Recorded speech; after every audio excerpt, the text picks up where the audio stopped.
During the years prior to my retirement, I'd often hear these warnings about how so many people decline and sometimes even die shortly after retiring, sometimes even in the first year.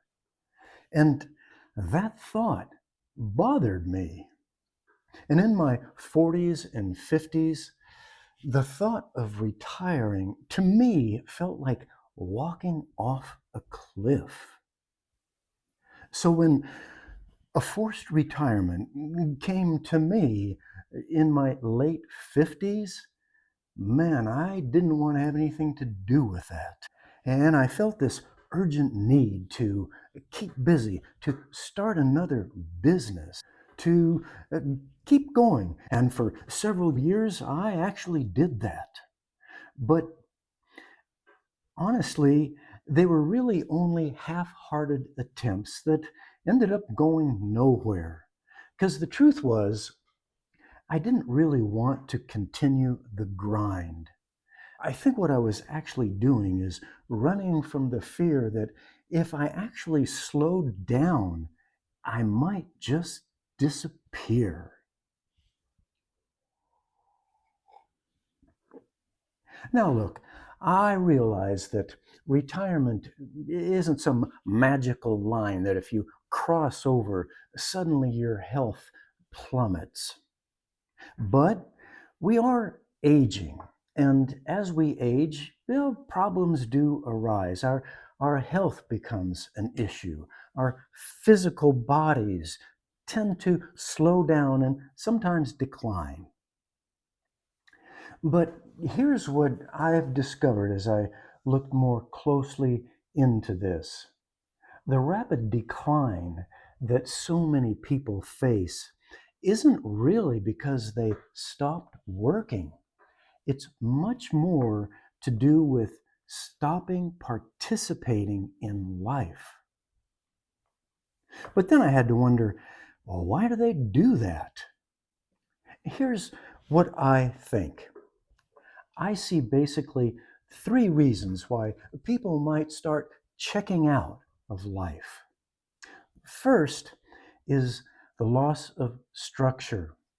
Now, that hit me pretty hard because for years our lives are built around external structure, people needing us, schedules guiding us, problems that demand our attention and our creativity. And that's movement, that's urgency, and that's purpose built right into our daily lives. Even stress gives us a reason to get up in the morning. We're keeping after it. But then it feels like overnight, all of that structure just disappears. And if we're not careful, that can lead to something inside of us disappearing as well. And that's the second thing. We lose our reasons to get up, reasons to stay strong, reasons to stay active and curious. We even start to lose our vision of the future. And when we do that, our life gets smaller, our days get quieter. We stop learning things. We stop imagining what the future could hold for us. And that loss of future orientation, well, that's more important than I ever imagined it was.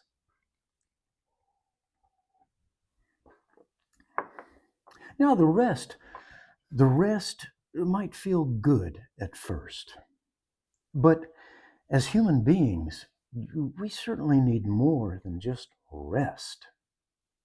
We, we need to stay emotionally engaged with life. We need to feel like we matter. And it's this lack of mattering that it takes a huge toll on our lives. And that's the third thing. We need to feel relevant because our identity can vanish along with a lost business or a lost job. I mean, suddenly we feel we're not important to anyone. We're not useful to anyone. We don't matter anymore. I, I hated that feeling. And for some time after my business ended, and people would ask me how things were going, ooh, that just made me cringe. Yeah, I didn't want to admit that I kind of wasn't going anywhere. So I'd learned how to steer the conversation to how well my kids were doing. I guess I was trying to find my identity in them. So these three things, the loss of structure, the loss of reasons, the loss of identity, combine to make us feel like checking out.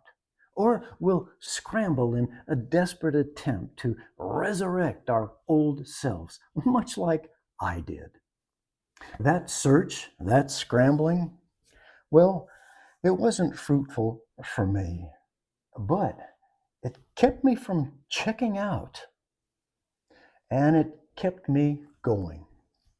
I may not have understood it at the time, but all that busyness that I was into, all those attempts to make myself feel worthy, they were just my ways of keeping myself from stepping off that cliff into the void. And so I'm grateful for that. But I finally came to realize that that's no way to live your life. Hey, it wasn't the answer to what I should do with my life in retirement. There had to be a better way to find meaning. And thankfully, eventually, I came to it. I finally realized that retirement doesn't mean defeat. It's just something that requires a simple shift, a realization that it was just an opportunity to see life in different ways. Now, here's something that I've noticed about the happiest older people that I know. Even as they slow down physically, life still feels open to them. They still believe that there's something ahead for them to live for. They plan long weekends. They buy tickets to concerts that are months away. They sign up for classes next spring or next fall. They're still learning. They're still active. They still imagine. They haven't stopped living. They've made that shift. So if you're in that strange place, maybe recently retired or looking forward to retiring or feeling that your life is just drifting along, here's the truth that I wish I had learned earlier. If someone had just told me this: retirement, it's not the end of purpose. Retirement is the end of borrowed purpose. And now, well, you get to build your own. And that can be the most alive chapter in your life. I'm Mel. How do you see your retirement? Let me know in the comments below, and I'll be there with you. Thank you.